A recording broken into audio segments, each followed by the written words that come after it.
Welcome to our Air Pollution Control District Governing Board meeting for Thursday, May 8th, 2025 at 5 p.m. This is our budget workshop, and we're going to go ahead and kick it off.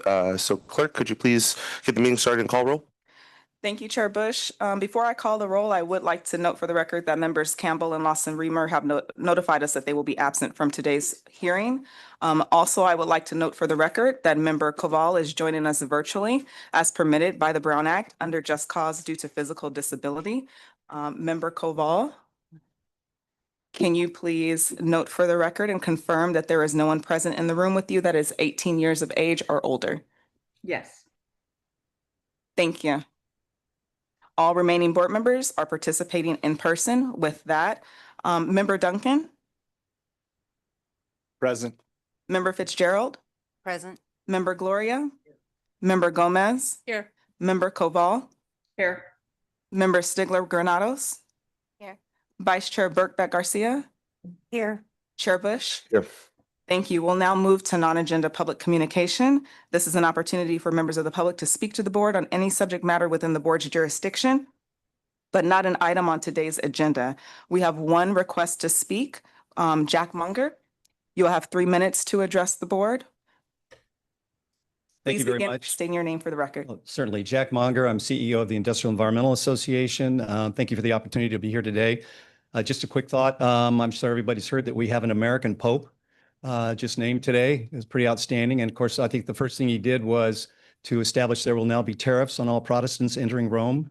So I can't take credit for that joke, but I thought it'd be a way to start things off. I'm really here to just mention and invite all of you, or all the board members here today, and you as well, Board Member Koval, to attend the 41st Annual Environmental Conference. It's a conference we've been doing since 1984. It draws environmental health and safety professionals from San Diego, as well as representatives of the regulator agencies, attorneys, engineers, consultants, and all people focused on compliance and meeting environmental regs in San Diego. So really wanted to make sure you were aware of this. I'm going to leave some invitations and flyers behind. The reason I think it's particularly important is just a couple of people I want to mention to you who are going to be there. First up is Dr. Kimberly Prather, who I think many of you know. She has completed that recent study with regard to the aerosolization of the Tijuana River sewage, and what she's found it is that it has traveled way further north than I think any of us ever realized. And she's going to be talking about that study. We'll also have the executive officer from the South Coast Air Quality Management District, Wayne Nastry, to be there. An important perspective from Wayne is he's a former employee of the EPA.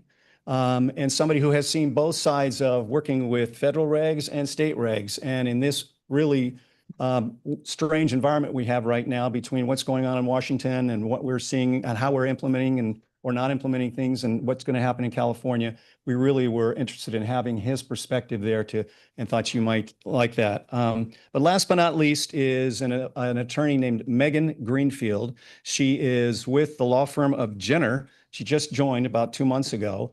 But the key about Megan is that she was previously senior counsel at EPA and also at the DOJ before that. So she's got a lot of involvement. She was also the lead counsel on the EPA lawsuit with the city of San Francisco that went to the Supreme Court here just a couple of weeks ago and decided in favor of the city of San Francisco. So she's coming to bring an insider's look at what is really going on in Washington, what we might see in the future from EPA, how they're coping, what's the staffing levels, where is everybody going?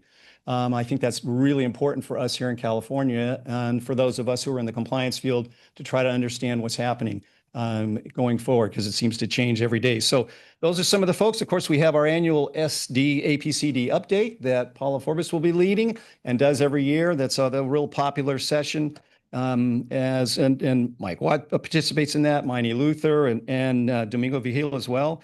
And so with that, I'm just going to leave these announcements with you.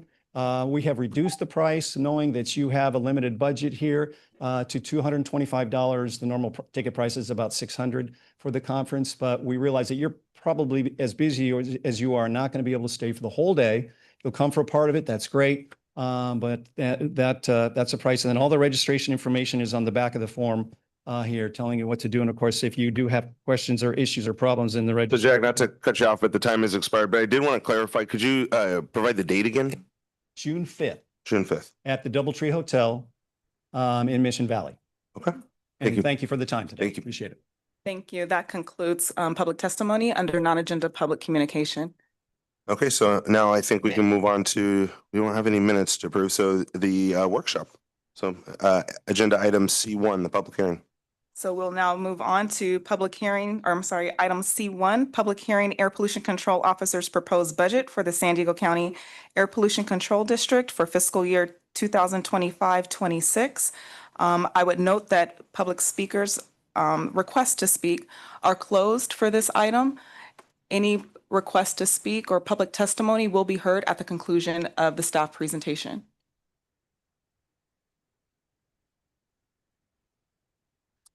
Great.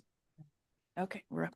Thank you, Chair Bush and board members. This evening's hearing is to present our fiscal year 2025-26 recommended budget. I'm joined today by Deputy Director Mike Watt and Chief of Business Support Services Stephanie Nicholas, who will be reviewing some of the budget information later in the presentation. Next slide, please.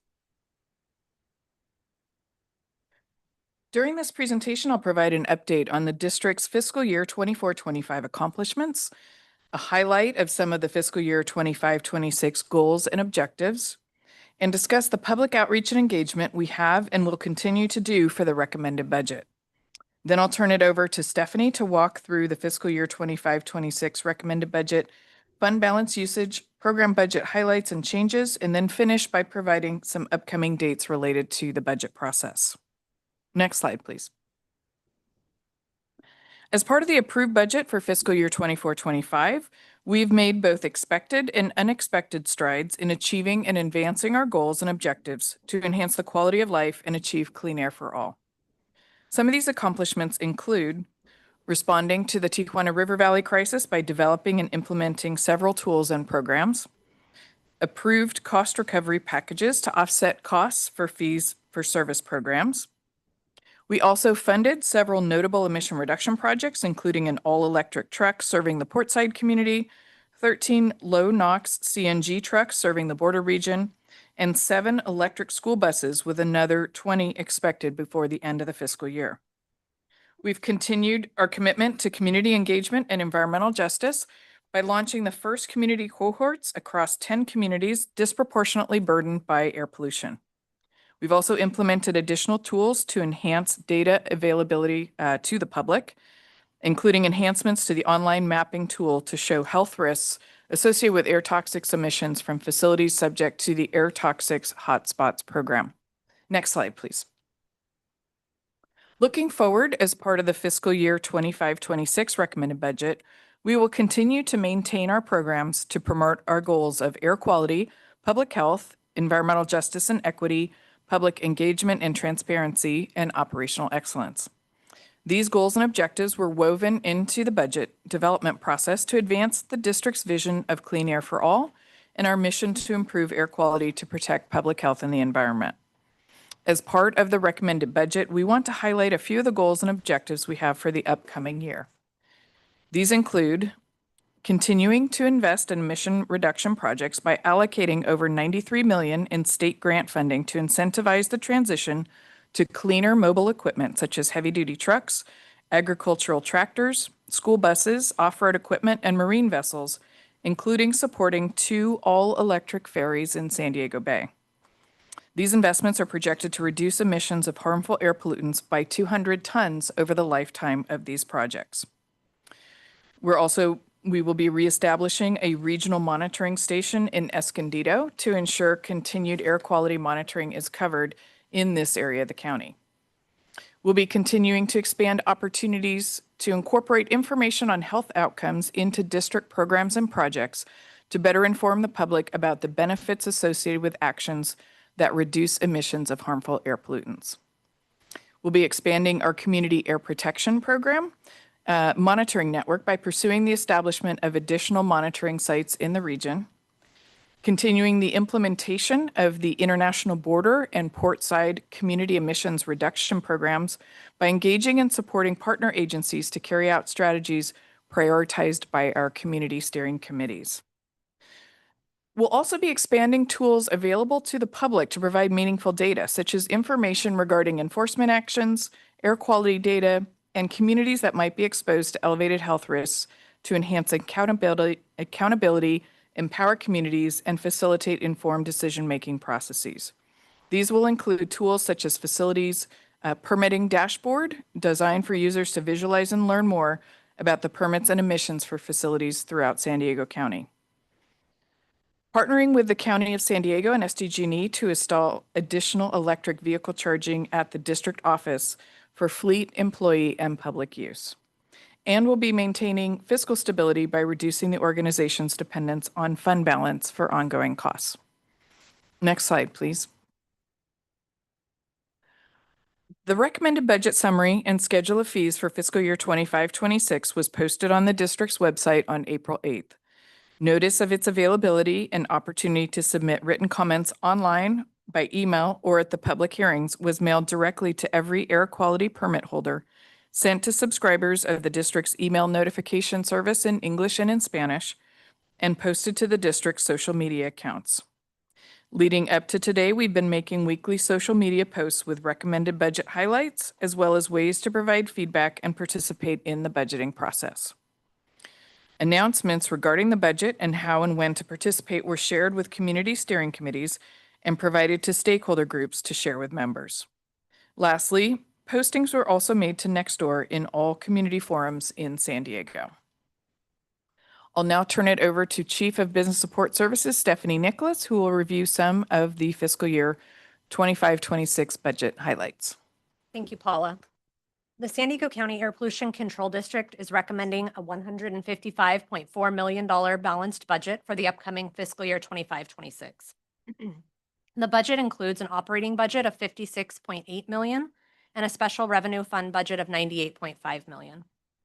The operating budget is strictly for the operations of the Air Pollution Control District and does not include budget amounts for special revenue funds, which are for things like pass-through grants to pay for incentive projects. The operating budget plans for revenue and expenditures to run the main programs of the district, such as administrative services, monitoring, source testing, compliance, engineering, mobile incentives, and rule development. Next slide, please. The largest chunk of the recommended budget is $93.7 million, or 60% of the total, for pass-through grants to incentivize projects that accelerate air quality and public health. This includes $43.8 million in incentive in AB 617 incentive funds, specifically designated by the state for projects benefiting disadvantaged communities. Next slide, please.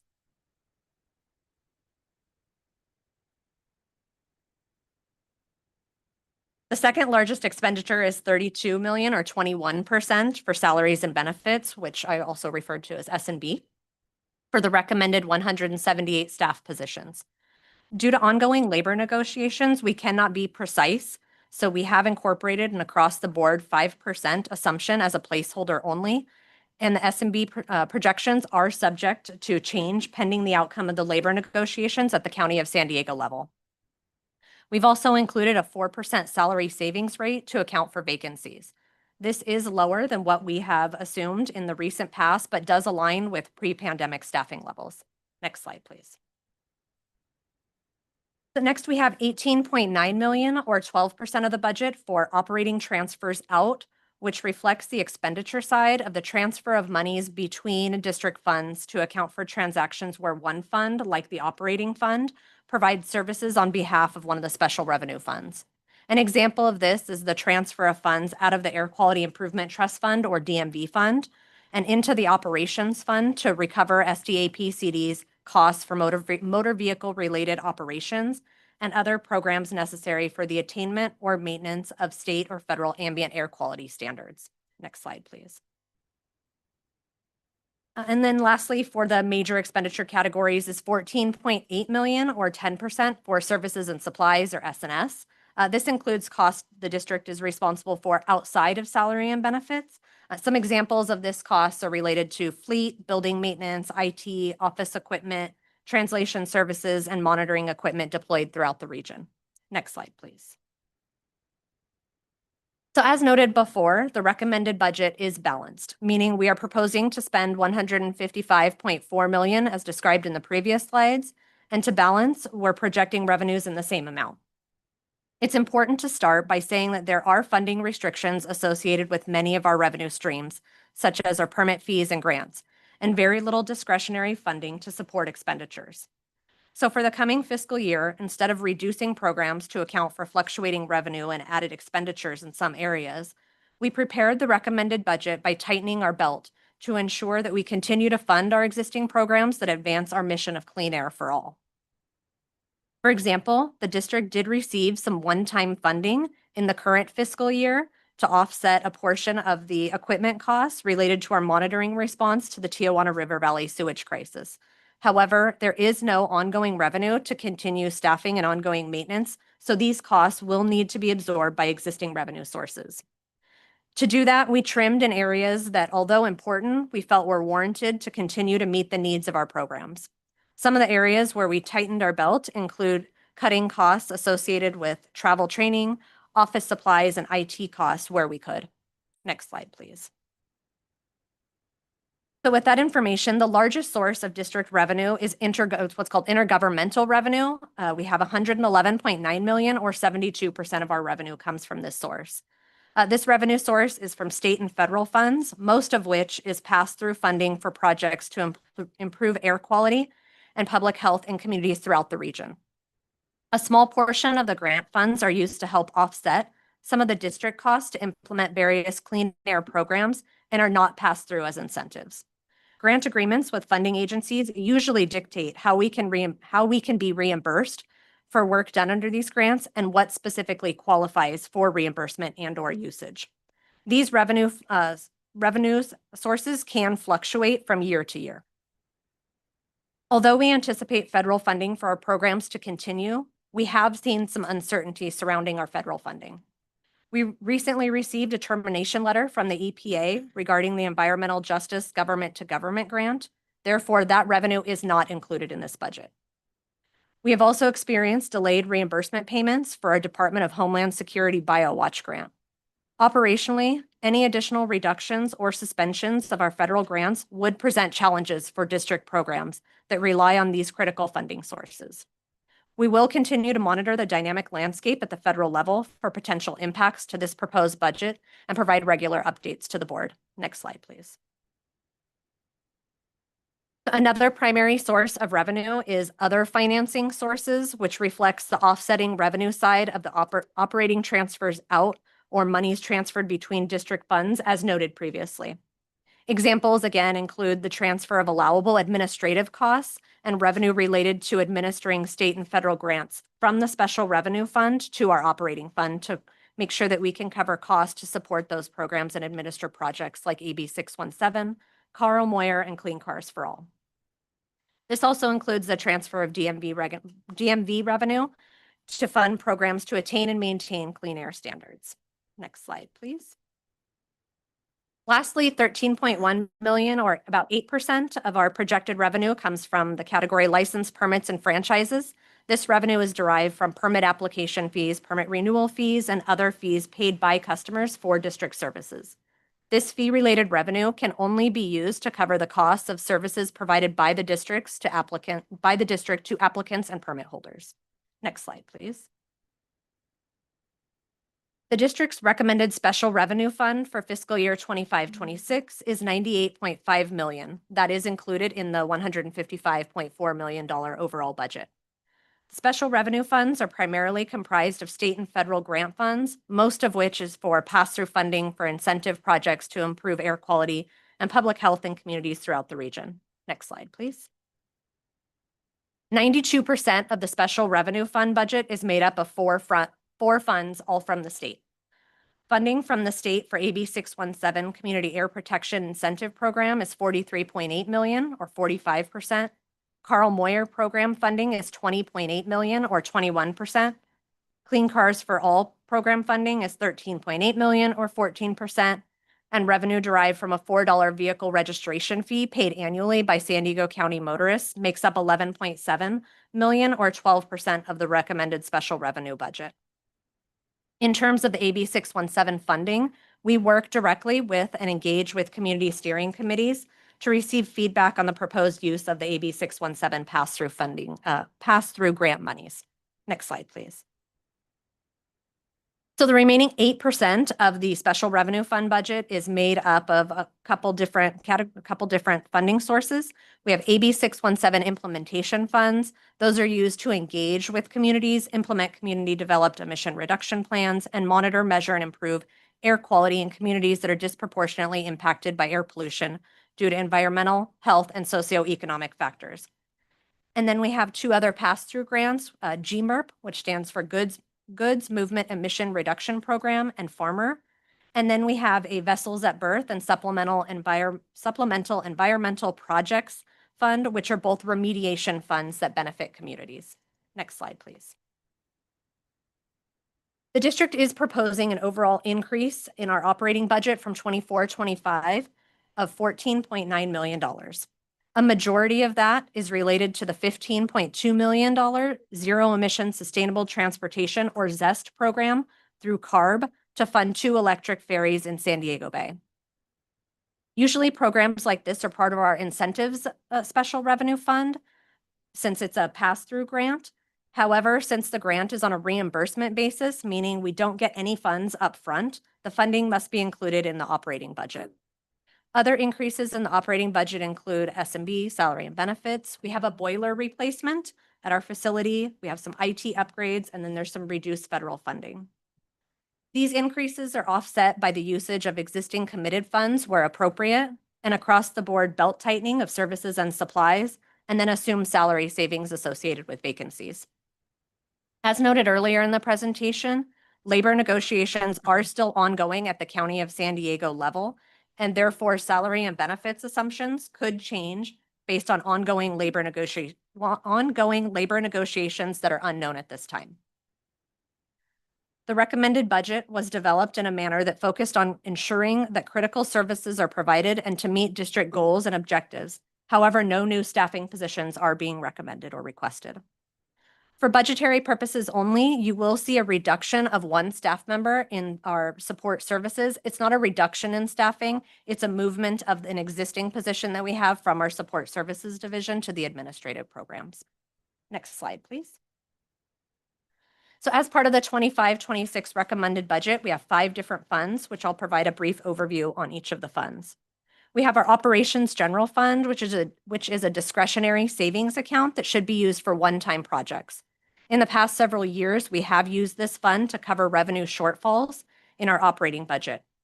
As part of this budget, we are not proposing to use these funds to cover revenue shortfalls. The budget is built on projections that heavily rely on funding from state and federal funding sources. So any changes to that funding and/or if we do not realize our revenue projections, we may need to dip into the Operations General Fund to cover any potential revenue gaps. Then we have our operating reserves, which is a committed account, meaning we can only use this money with governing board approval.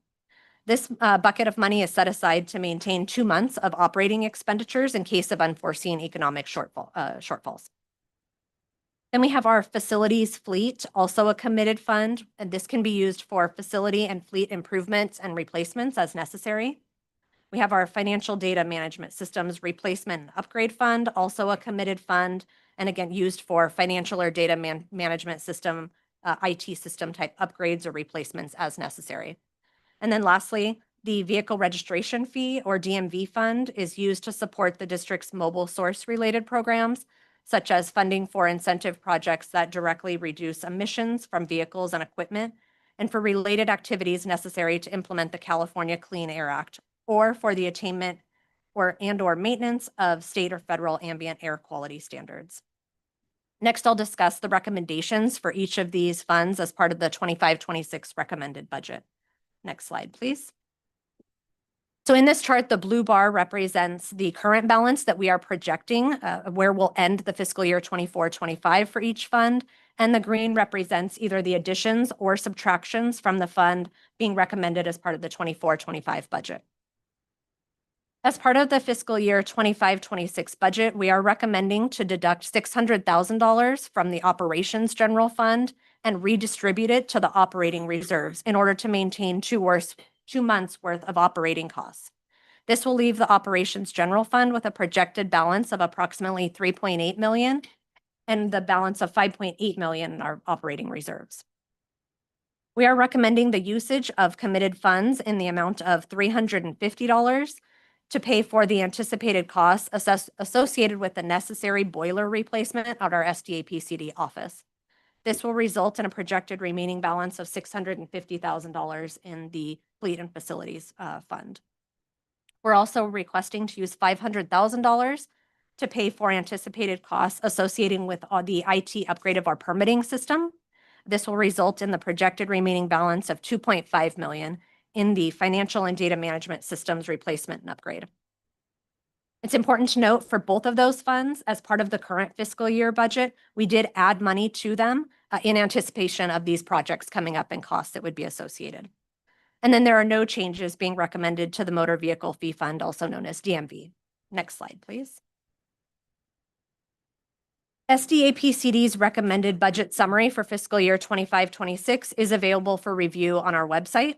Anyone interested in providing feedback can submit comments by visiting the APCD Governing Board webpage, sending an email to apcdpubliccomment@sdapcd.org, or by providing comments at today's hearing or the next budget hearing scheduled for June 12th. Next slide, please. As a reminder of some of the upcoming key budget dates, the recommended budget was released on our website on April 8th. This evening's hearing is the first official hearing on the budget. And then on June 12th, budget deliberations by the governing board will take place. And in the meantime, if anyone would like to provide comments regarding our budget, you can send us an email to the address on the screen. Next slide, please. The requested actions for today are to open a public hearing, receive and consider public comments on the Air Pollution Control Officer's recommended budget for fiscal year 25-26, and to find that the requested action is exempt from the requirements of the California Environmental Quality Act. Next slide, please. This concludes the presentation, and we are available for questions.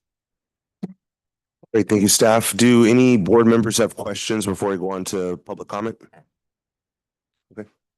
Seeing none, city clerk or APCD clerk, board clerk.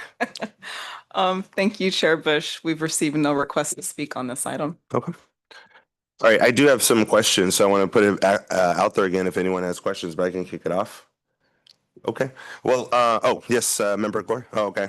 So a couple of areas I wanted to focus on. Federal impacts. I have questions I sent to staff about the miscellaneous fund, and then the licenses. So I'm focusing on the revenue side of it. So if staff can go back on the slide on the revenue breakdown. So one of the questions I had was on the 8% projected revenue in licenses and permits. So wanted to see if there's any opportunities there to work with IEA, the Chamber of Commerce. So a couple weeks ago, myself and Member Duncan went to meet with them and hear from different businesses about some constructive feedback about how we possibly could be handling fees, and maybe there's some areas of efficiency. So don't want to commit us to anything, right? But I at least want to kick off the conversation, because I wonder if there's potential for streamlining and identifying areas of more revenue generation. So could staff go into that 8% part of the revenue part on licenses and permit?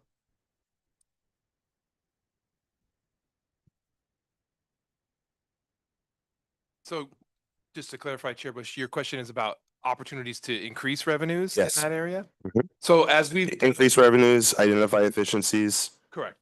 Okay. So as we've done for the last 3 or 4 fiscal years, we're bringing cost recovery packages before the board, really spurred by that state audit that occurred as part of the separation from the County of San Diego, to close that gap of cost recovery, which I believe at the beginning of that process, we were in like the 66% cost recovery range. Through those actions over the last couple of years, that revenue has increased to the point where we're in the 90-ish% cost recovery. So we've made some good progress there. There's still room to move on that. And so we'll be putting together cost recovery packages for the board's consideration again later this year, probably in the fall. As part of that process, we are always looking at opportunities to streamline on the on our side of the house, right? So we will continue to take those steps as well to try to make sure we're reducing costs to the maximum extent possible, while also ensuring that we get to full cost recovery for those fee for service revenue areas. Awesome. And for me, I don't need to get into the technical details right now. I think that's what this just kicking off the discussion. I'd definitely like to meet with staff in the next couple of weeks. I think that there were some great ideas exchanged, but me lacking the technical, knowledge about in the background and operations, I think just being there to kind of listen to all different sides and being creative. So, and remember, Duncan, you were at the meeting, but did you have anything to share or jump in on that part of it, on the licenses, permits?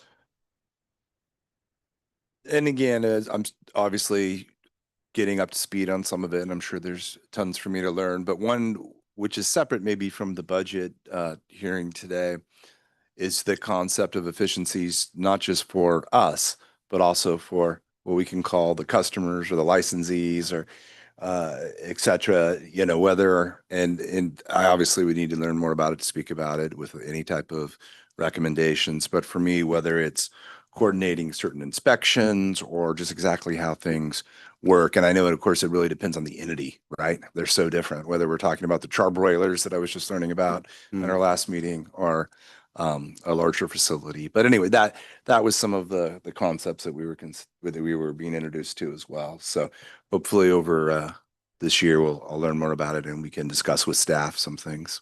I think one of the, you mentioned something about efficiencies on the customer side as well. I think that's an important component. One of the items that we touched on here was the use of committed funds for the permit system upgrade that we're talking about. I don't want to overpromise because it's going to be a long-term process, probably 18 months or so. But as part of that, we're looking at ways to streamline that process, offer more opportunities for online payments, things like that will help on both sides, right? It'll help us streamline our operations internally. It'll help our customers streamline their operations as well. And so we're looking towards opportunities like that as part of this budget too. Yeah, I do Thank appreciate you. you saying that, Chair. May I? No, yeah, please. There was a specific situation brought to our attention that maybe I'll see if I can get the details and forward over to take a look at. But it wasn't a, protest with compliance or something like that. It was helping them be able to function and pay in a more organized fashion. So thank you. I'll get that to you. All right. Second question I had was about if we can go back to the federal impacts, and I'm not clear on the assumptions there and what we think is secured and how much we think. I don't know if there's a range and it's too early, but I think getting some more clarity on the federal impacts. Sure. So as Stephanie mentioned, we did remove the environmental justice government to government grant from the budget.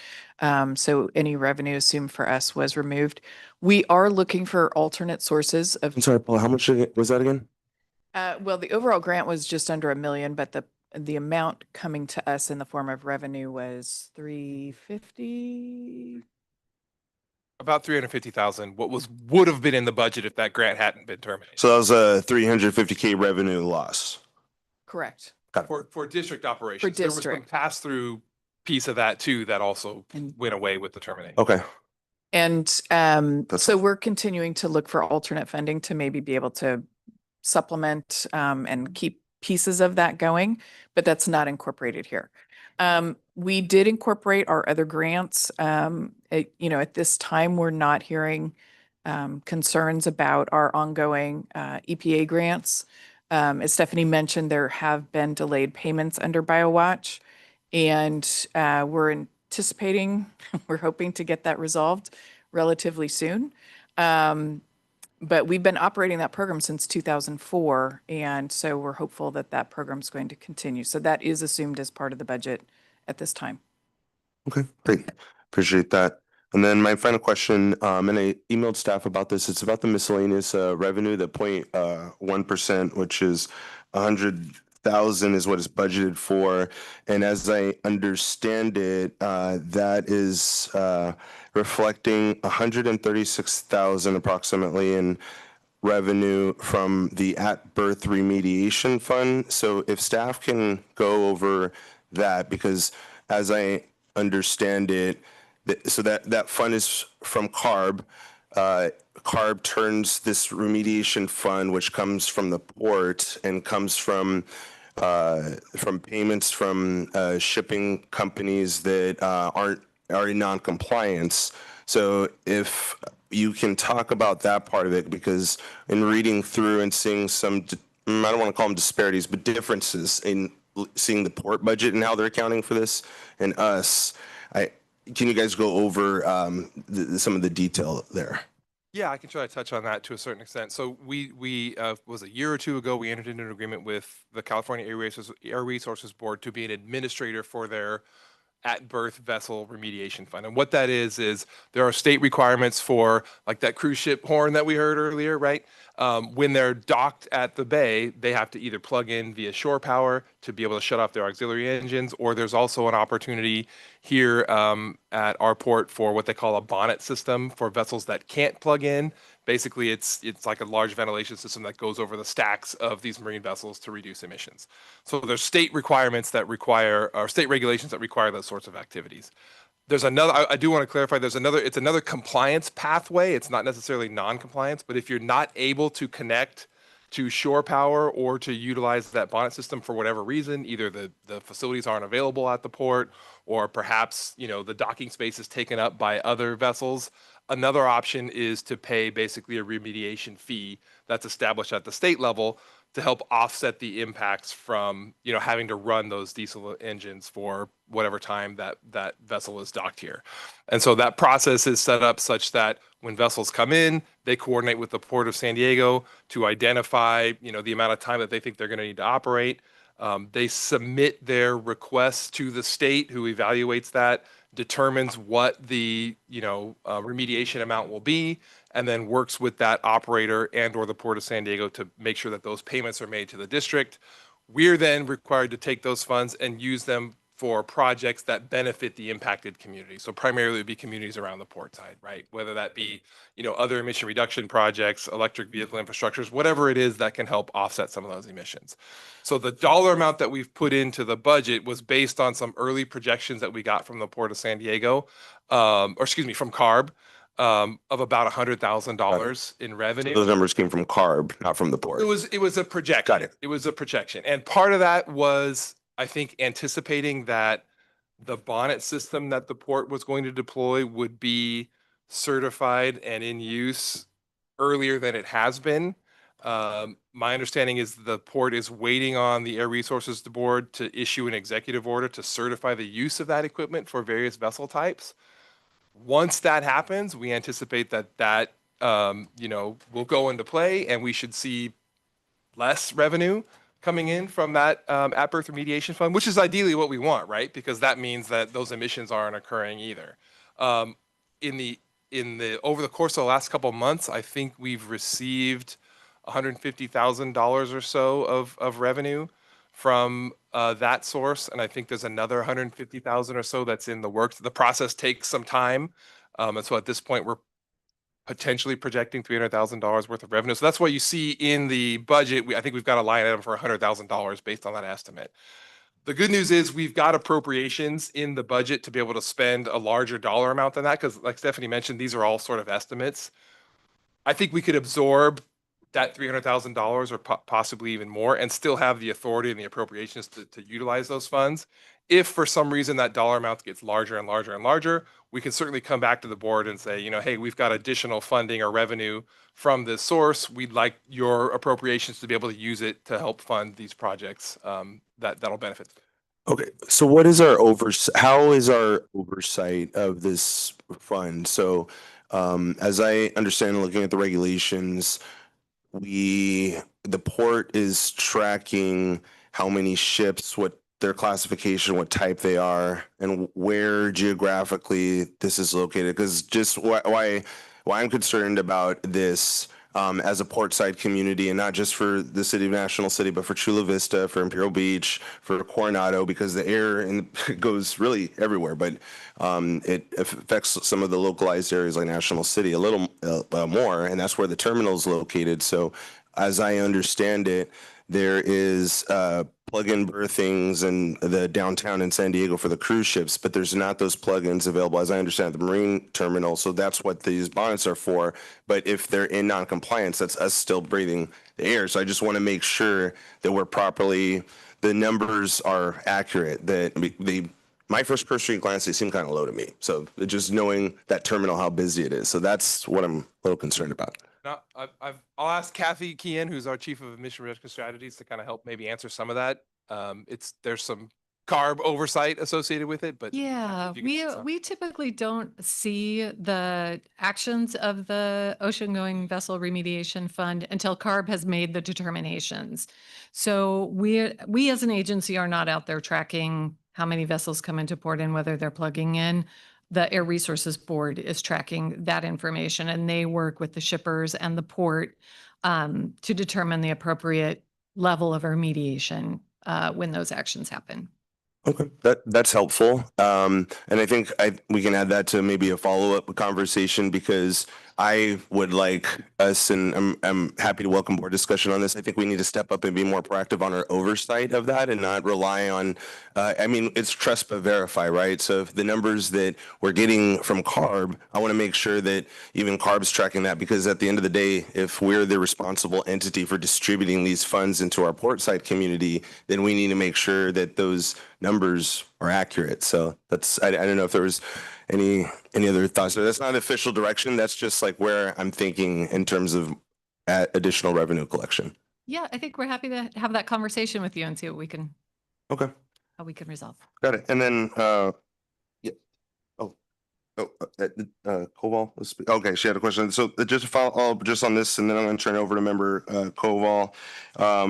On the what these funds are these funds, so it's I think it was 136,000 so far. What is that going into, just our general fund, or is that allocated to specific projects? I think it's closer to 150,000 that we've received so Okay. far. And if we can Thank pull you. that slide that shows the special revenue funds, each one of those funds has to have a separate fund, right? So there's a separate account basically for each one of these, and you'll see the vessels at berth, that little tiny pie piece that you can't see. So it's got its own separate fund that we use to track that revenue and track any interest earnings there. The way that we typically will expend those dollars is we do our annual kind of clean air for grant call for programs, which I think literally just closed earlier this week. And so we've got a boatload of applications totaling, several tens of millions of dollars. Our staff will be evaluating those applications over the next couple of months and identifying which Got it. one of these buckets makes the most sense for it to fit into based on the specific criteria for that grant program, right? So for example, like the farmer program is used for agricultural equipment. So, we've got to identify where that works. So that's the process by which we track those funds internally and how we determine which projects to use those funds to. Great. No, I appreciate that. So yeah, I'll close off on that topic, but yeah, I'd like, and so maybe in the next couple of weeks, if I can meet with staff and we can reach out to port staff too, because obviously they know they have a lot of the numbers, and I want to cooperate and work with them on this. And if there's issues with, for example, if CARB is waiting on an executive order approval, I wonder what we can do to help them streamline things and send letters and kind of push, especially with the new administration. So that's all my comments on that, and I'll turn it over to member Koval. Okay, thank you. I have two questions. First one, do we employ state or federal lobbyists to help us out as an organization? We do not at this time, member Koval. Okay, that might be We work, something. I will say that we work with CAPCOA, and they employ a lobbyist. And so, but that lobbyist operates on behalf of the association, not on behalf of San Diego. Okay, I mean, it's a low cost relatively to the amount of dollars we're looking to, secure from the federal government. Maybe it's something we look at. And Member then, Koval, we lost your audio. Can you repeat that? oh, can you hear me now? Something basically good return on our investment for lobbyists, something to that effect. Not those words. Yeah. I lost your screen. Still. Hello? Is that our end though? Is that our end? The I audio? can hear you. I don't know if you can hear me.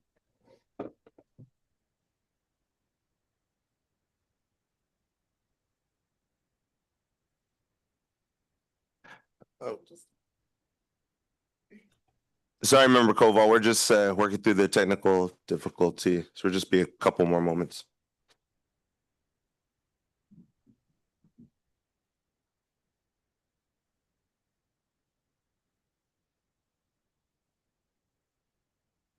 Are you able to hear us, Member Koval? Yeah, I don't think that. Yes.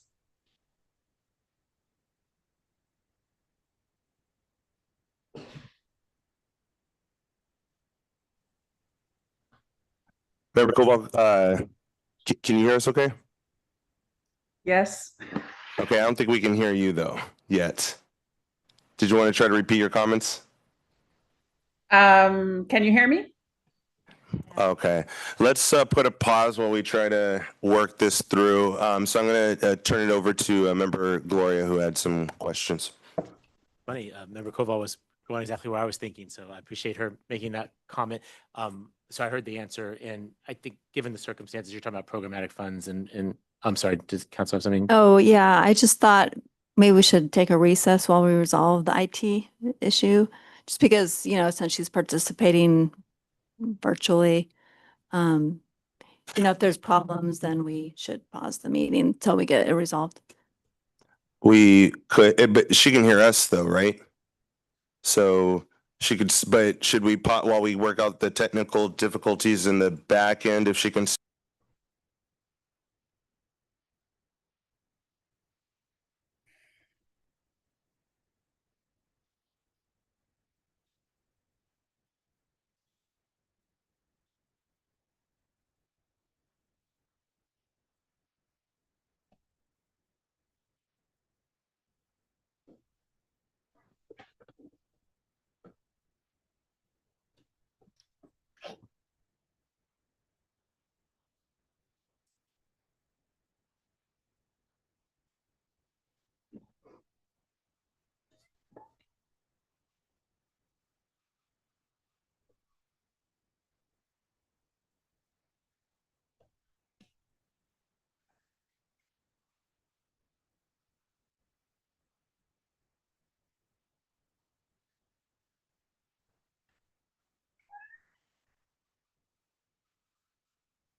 Okay. Well, for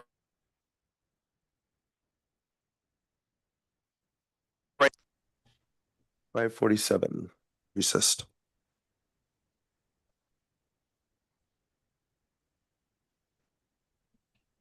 Hello? Can anybody hear me? They can see and hear.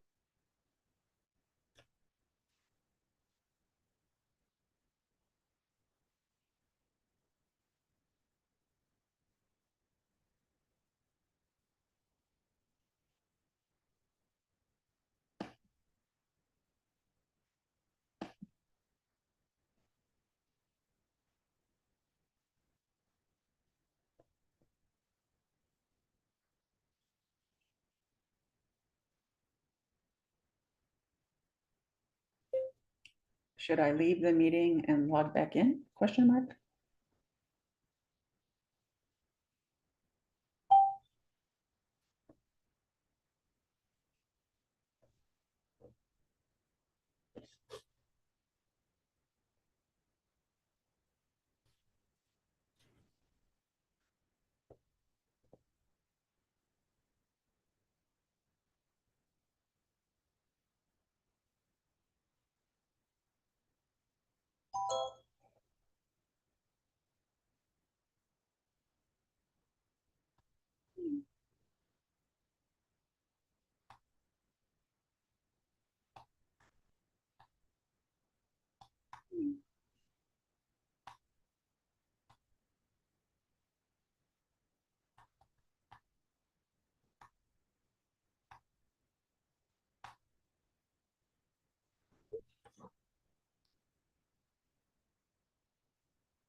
There's like your daughter.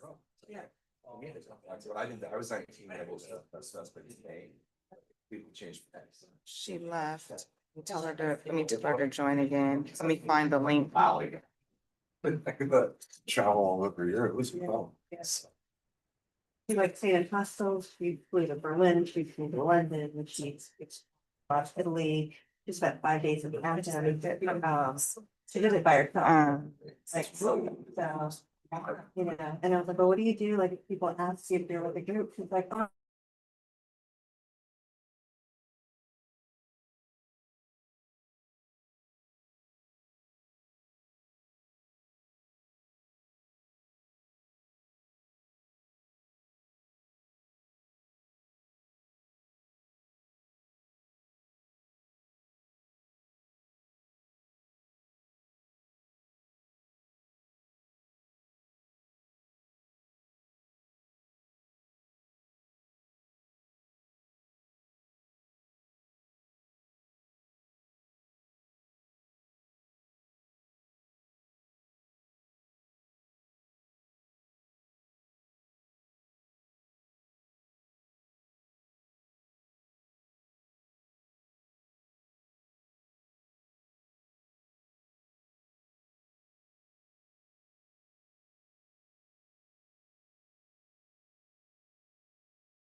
Are you able to hear us? Yes. We can you say something? We're gonna see if we can hear you. Hello? I'm talking now. We can't hear her. All right. So we can't hear her, so I think it's plan B, the having her call in. Like she'll be on video. She can hear us.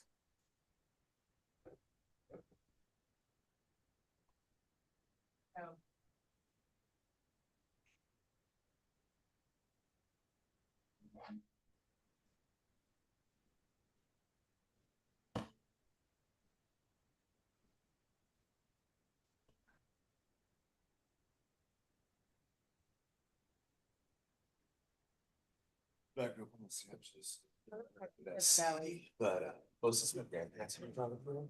So I spent all my summers here and I just loved it. All of the process. I was just got out of undergrad.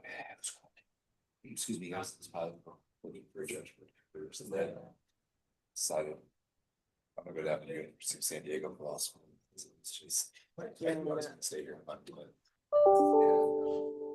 That was in 92. But it was able to buy in. I'll just put her on speaker and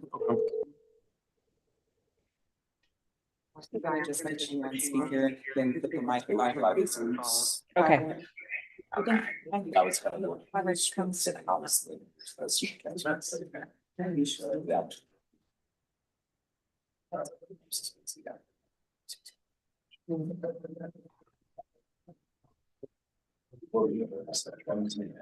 Can we hear her? We're ready to get started? Gonna try and see if this works. Okay. Laura, can you try testing it before we start the meeting? Yeah, so can you hear me? Yes, I think we can hear pretty well. Heidi, Okay. good enough to start the meeting? Okay, cool. All right, it is 5:56, so we are restarting the meeting, coming back from recess. Do we need to do roll call or any other procedural measures? Okay. We'll go back to member Koval with your comments. So you were asking about your main comment about lobbyists. Let's can we have you finish up and then we'll go back to member Gloria?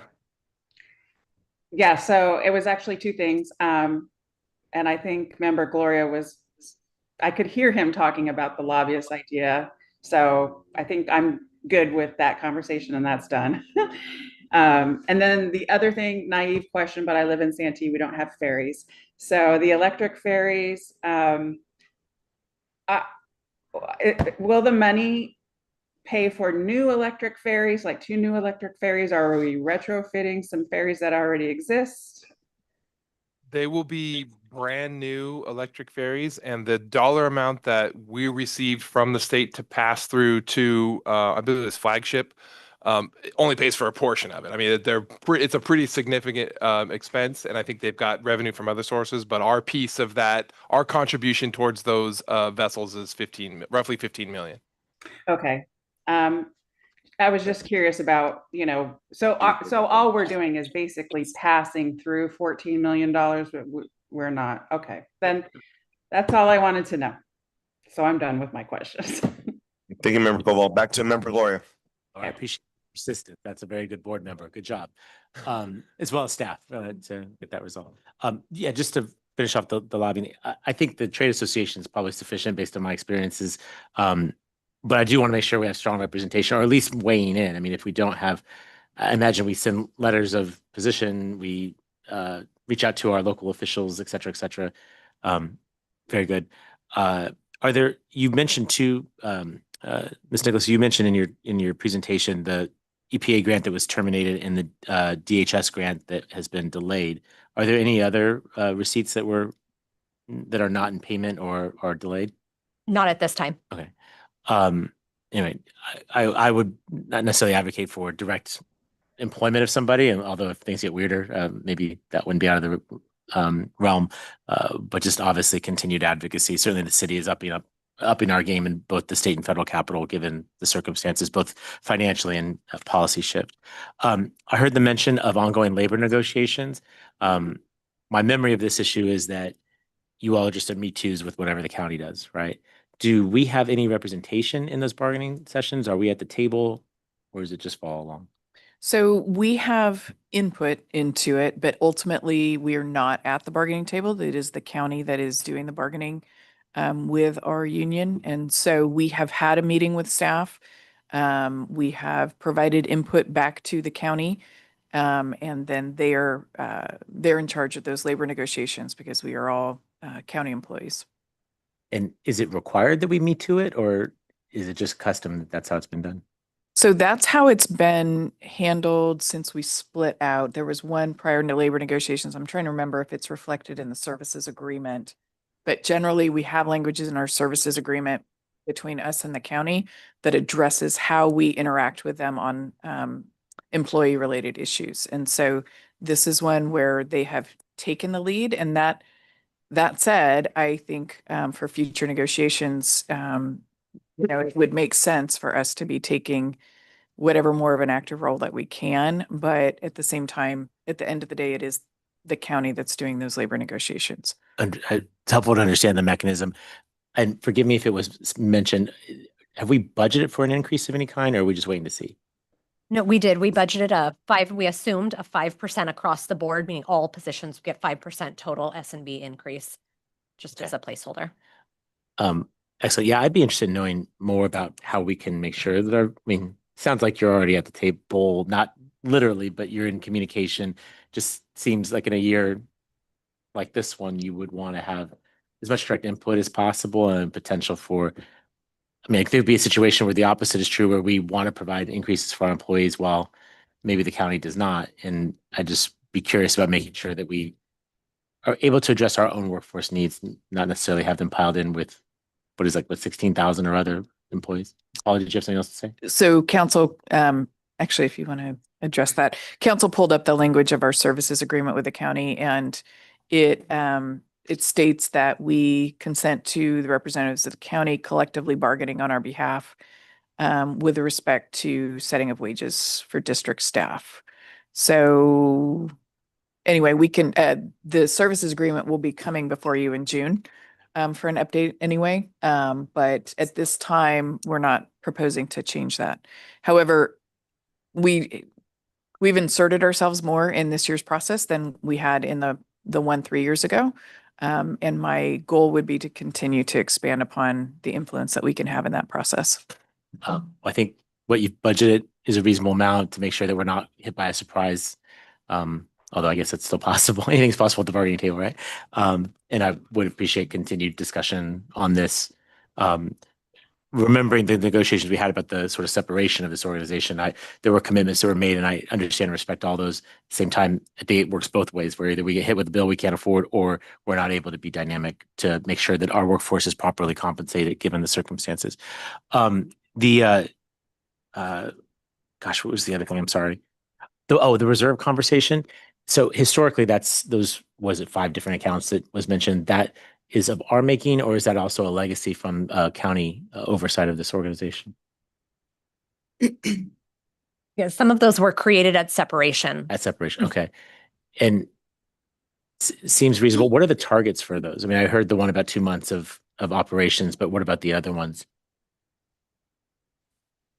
I don't know that there are specific targets in the ones. I mean, there's board directive for the 2 months for the committed operations reserve.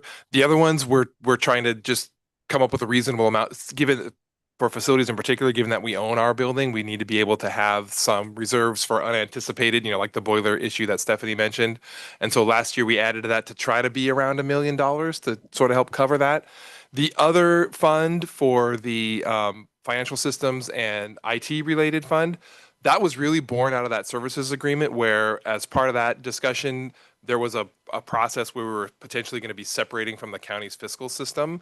And as Paul alluded to, what we'll be bringing back to the board next month is an extension of that agreement, because we've looked at it and it's really sort of fiscally infeasible for us to implement our own financial system. But we do have these other IT related project upgrades that are coming. And so I think that fund will probably reduce a little bit going forward. The initial cost estimate for that financial system was somewhere in the neighborhood of $10 million, which is why we wanted to sort of tuck this money away, and having further conversations with the county, it just doesn't seem realistic for either agency for us to do that. So I suspect that fund will hover around this amount, maybe even get a little bit lower depending on what the costs are for the permit system upgrade that we're looking at now.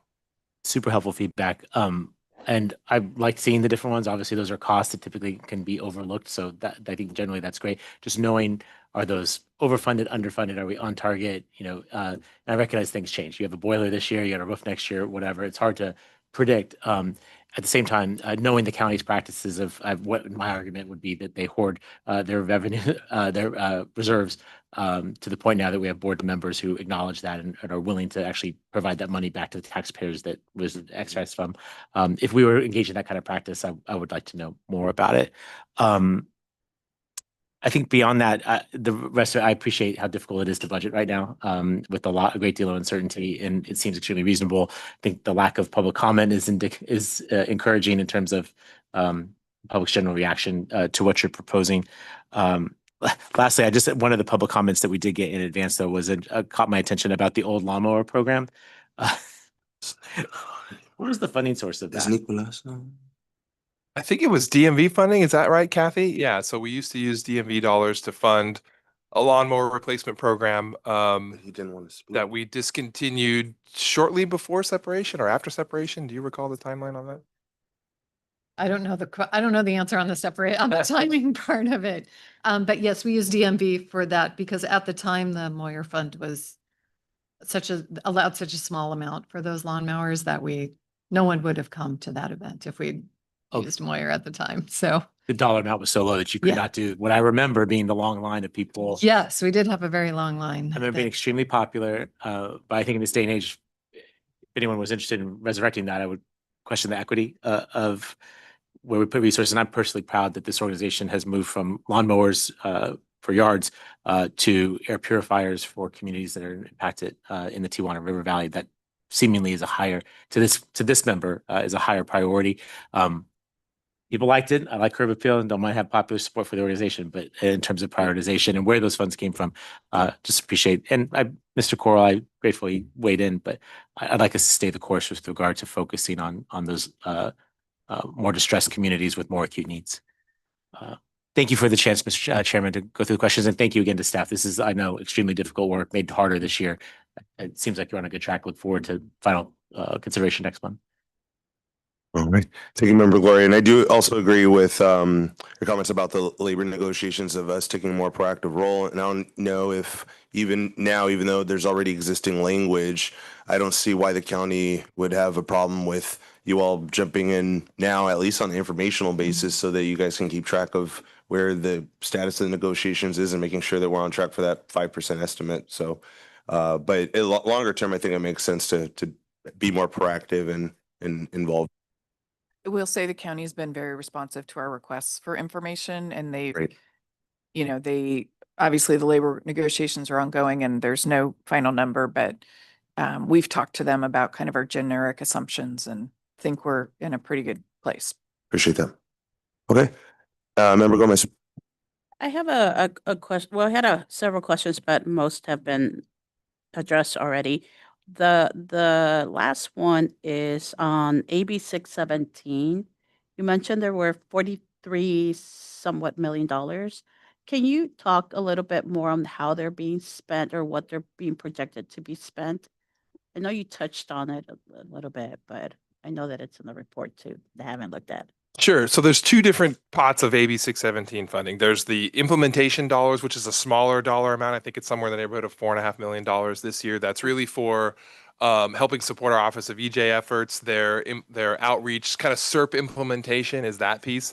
The larger bucket of the $43.8 million is for those emission reduction projects that are benefiting those specific communities. And so it gets back to the comment I had before about the call for projects that we do each year that staff is evaluating. And as they evaluate those projects, they'll identify ones that are, benefiting Portside community and National Border community, make recommendations on the projects we want to fund. We bring those to those community steering committees to say, hey, look, here are the applications we received. Here are the projects that we want to fund. We take their feedback on those projects and then work to execute agreements with getting them in place. So it ranges from things like, the electric tugboat that we helped fund a couple of years ago, the electric cranes here at the port. Oftentimes we'll do electric school buses at school districts in those disadvantaged communities. I think the border trucks that we mentioned in the presentation were funded out of that pot. So those are the types of projects that we funded. Like I said, we literally just closed the solicitation the other day, and so staff is going through and evaluating what sorts of applications we've got and what kind of projects we have now. Okay, so this last call was for the 43 million. It's the collective piece that it's sort of like a rolling target because we've got money from last year that maybe wasn't spent. We've got our new grant allocation from this year, and we're also planning for the next allocation that we expect to get in the next fiscal year. And so we want to make sure that we've got enough appropriations to be flexible to fund $43.8 million if we get that level of feedback. If we don't, we can do another call for projects. We can lump it into the next year's fund. It's a little tricky because, these projects take time to evaluate. The contracting process takes time. Depending on the type of project, the project itself might take, multiple years to get implemented. So it's kind of always a rolling dollar amount. Okay, that's all I had. Thank you. All right. Any other questions from board members? All right, board clerk, then next steps, are we looking for specific, I think it was just open, kind of looking for comments, right? I think there's a specific action we need the board to take. Okay. Place the recommendation before the board is on the screen. So the public hearing is open. To open the public hearing. So do we need a motion to close the public hearing No, procedure first? Or? The motion would open. be to open the public hearing, to receive the staff presentation and to receive and consider public comments, and then find that the requested action is exempt from the requirements of CEQA pursuant to the CEQA guidelines. Okay. Well, so then I will make a motion to approve the requested actions number 1 and 2. Happy to second your motion, sir. Motion by Bush. So there's a motion by Chair Bush, seconded by Member Duncan. All those in favor? Aye. Any opposed? Any abstentions? With members Campbell, Lawson, Reamer, and Koval absent, that motion passes with all board members who are present voting aye. Okay. And that concludes the items on the agenda. So with that, we are adjourned. The next regular meeting of the governing board will be held on June 12th, 2025 at 2 p.m. Thank you.